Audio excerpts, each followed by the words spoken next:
So we have some chairs that are, oh, I'd say not much. These are, you can tell, these are cut out of little plywood pieces back here. And Honey Baby says some of them are already getting kind of wobbly. The seats are coming loose, like that one, this one. And she's been saying she wanted some better chairs. Well, we were out, actually we're in Bowman at the festival, and there's a big furniture store over there. It's like a used furniture store, and it is just packed full of everything you can imagine as far as interior, you know, furniture, and they had some plants, and they had all kind of stuff. Anyway, we got 4 of these oak chairs for $10 a piece, $40. Now, if you know anything about furniture, you know that these kind of chairs has been around since, oh, I don't know, since chairs have been made, you know, back in the 30s and 20s. You could have seen these in someone's house, and these could be that old. And they last forever. This oak is solid as a rock, and it's always going to be around. This particular one has been redone. I used to do this for a living. I used to redo furniture, and we'd do these oak chairs like this and put a bunch of coats of lacquer.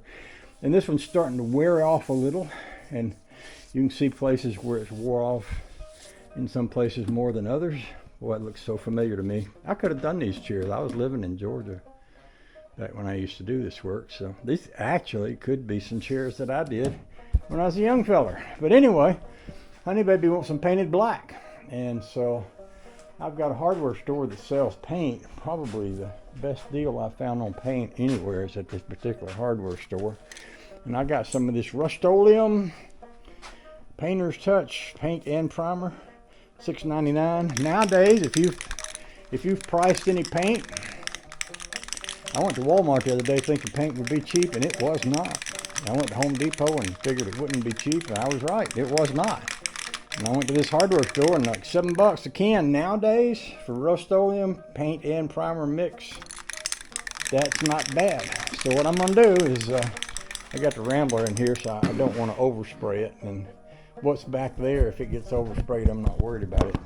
So I'm just gonna sit you here, and you can watch me, and I'm gonna shake this up real good. In fact, I could do my happy dance shake.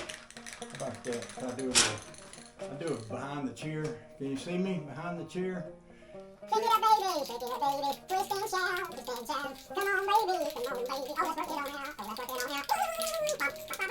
That one was like this, Mom. Oh, why this reminds me of that one,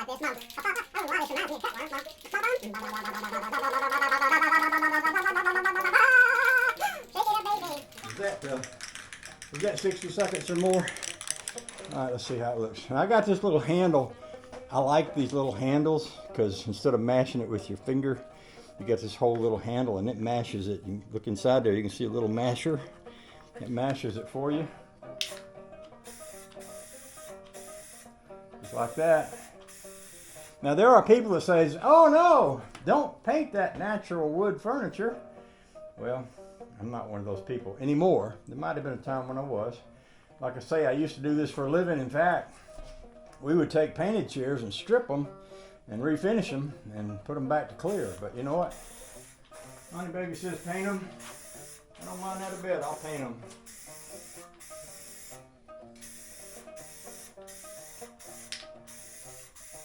And if any of y'all get upset with me over this, write a complaint. Write it out in longhand. I want to see cursive and not print. And wrap it up in 2 $100 bills. One on the front of your letter and one on the back. Fold them in a diametrically opposed manner so that all the corners are square.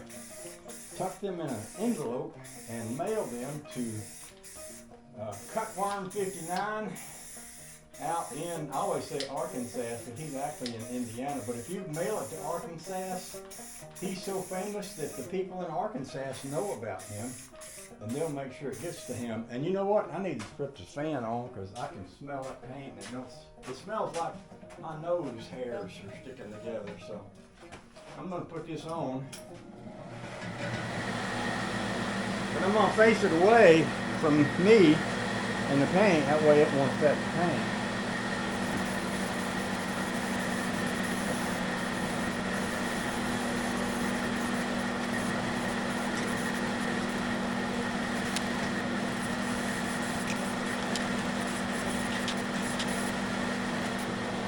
It's actually a pretty good look. Now I'm going to walk away and let that dry. Yeah, baby. So I got this first one done. It's still a little sticky. So I brought it out here on the porch to dry. But I think it's pretty good. One of the nice things about that wood color is that if it shows through, it doesn't look bad. Like there's a little spot where it shows through here, but it don't look too bad. And I can very easily take my spray paint and just do a few little touching up on that if need be. So I got the second chair out here. I was handling that one pretty carefully, trying to get it out because it's still, sometimes something can be mostly dry but still be kind of sticky. It was like that. So let's do some paint on this next one.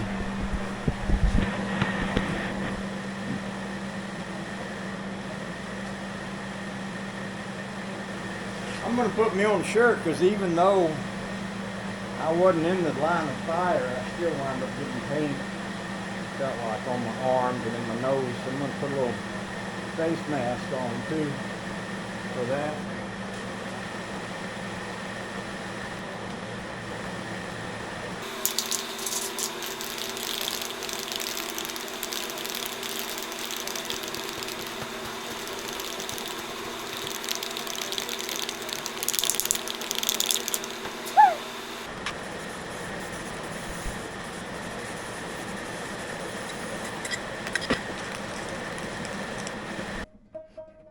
So I just started spraying this chair when I realized that I didn't wipe them down with acetone, and I could see little dust particles up here, so I decided to stop. I actually tried to wipe off some of my paint, but I'm gonna have to let that dry and then start over and do that. Because what happens is there's dust sitting on this, and if I paint it, I'm painting over that dust. So yeah, that's like me, just to forget one little thing I'm doing.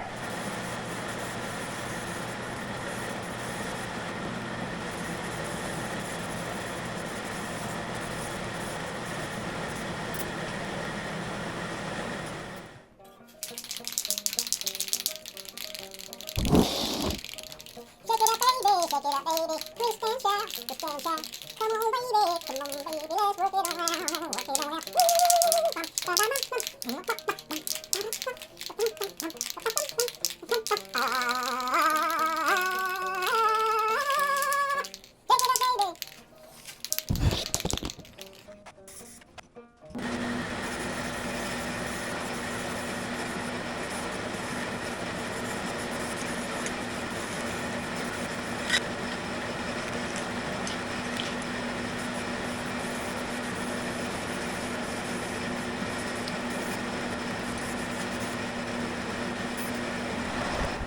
Okay then, I got one more chair to go.